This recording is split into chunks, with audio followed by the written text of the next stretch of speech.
Bangladesh cricket team শেষ পর্যন্ত নিজেদের লেভেলের খেলা খেললো। হ্যাঁ, জিম্বাবুয়ে থেকে অনেক ভালো দল বাংলাদেশ, কিন্তু তারা খেলতে পারেনি। আজকে তাদের ব্যাটিং দেখালো, বোলিং যেমন তেমন, আজকে ব্যাটিংটা হয়েছে। ওপেনিং জুটি দেখেন, 151 রানের পার্টনারশিপ।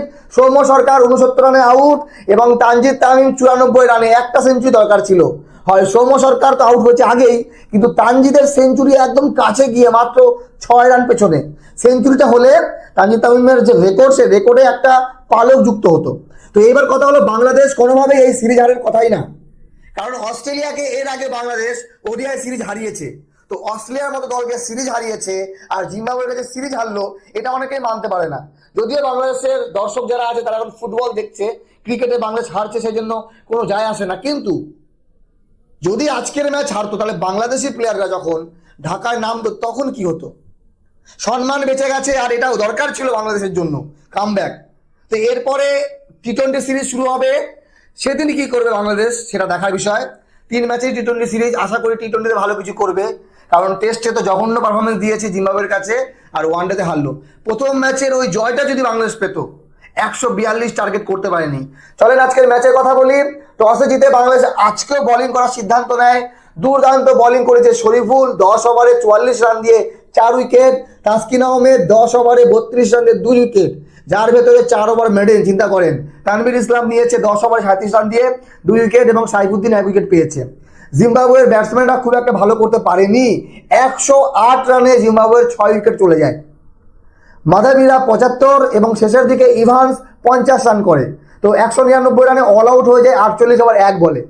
তো বাংলাদেশ কি করবে? প্রথমে ভাবলাম বাংলাদেশ নাও করতে পারে, কারণ কোনো গ্যারান্টি তো নেই। 150 রানও করতে পারে না। এর আগের ম্যাচে 248 টার্গেট ছিল, মনে হচ্ছিল বাংলাদেশ ম্যাচ জিতে যাবে, কিন্তু 234-এ অল আউট হয়ে যায়, মাত্র 13 রানে হেরেছিল। তো বাংলাদেশ খুব ভালো খেলেছে, ম্যাচ হেরেছে, রেজাল্ট আসেনি। প্রথম ম্যাচে 141 রানে অল আউট করেছে জিম্বাবুয়েকে, ভালো বোলিং করেছে, কিন্তু ব্যাট জিততে পারেনি। তবে আজকে বাংলাদেশ সেটা করে দেখালো। তবে এখানেও একটা প্রবলেম, জিম্বাবুয়ে যদি আরো 50-60 রান বেশি করতো, তাহলে কি বাংলাদেশ আটকে যেত?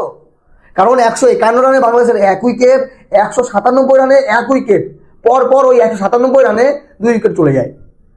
তবুও 7 উইকেটের জয়, 36 ওভারে এই রান চেজ হলো। অনেক অনেক শুভকামনা রইল বাংলাদেশের জন্য। আগামী ম্যাচে বাংলাদেশ ভালো কিছু করুক, টি-20তে ভালো কিছু করুক, সিরিজ জিতে কমসে কম একটা ট্রফি বাংলাদেশ বাড়িতে নিয়ে আসুক। আর আমাদের অবস্থা কিন্তু ওটাই, আমরা ট্রফি আর জিততে পারছি না। আজকে ইংল্যান্ডের সঙ্গে শেষ ম্যাচ, আমরা আয়ারল্যান্ডের কাছে হারলাম, আমরা ইংল্যান্ডের কাছে হারলাম। এরপরে ওয়ানডে আছে, আশা করি সেখানে ভালো হবে, কিন্তু টি-20 সিরিজ আমরা জিততে পারবো না। অলরেডি সিরিজ হেরে গেছি। এখন ইংল্যান্ড ব্যাট করছে, ভালোই ব্যাট করছে, 4 ওভারে 40 রান হয়ে গেছে। আজকে বৈভব সূর্যবংশীকে বাইরে বের করে সেখানে সঞ্জু স্যামসনকে আবার জায়গা দেওয়া হয়েছে। দেখা যাক কি হয়। বাংলাদেশ জিতেছে, তাহলে হয়তো ইন্ডিয়াও জিতবে, এতটুকু আমার মনে হয়। যাই হোক, ভালো থাকবেন সবাই। কেমন লাগলো বাংলাদেশের ব্যাটিং? অ্যাকচুয়ালি দুর্দান্ত ব্যাটিং হয়েছে, দুইজনেই দুর্দান্ত টপ ক্লাস লেভেলের। যদি ওপেনার ভালো করে না, ম্যাচ এমনি দল জেতে, সেটা বাংলাদেশের জন্য হলো। 200 রান বাংলাদেশের কাছে ইজি মনে হয়েছে, যে ইজি। সৌম্য সরকার 69 এবং তানজিদ তামিম 94। ভালো থাকবেন সবাই।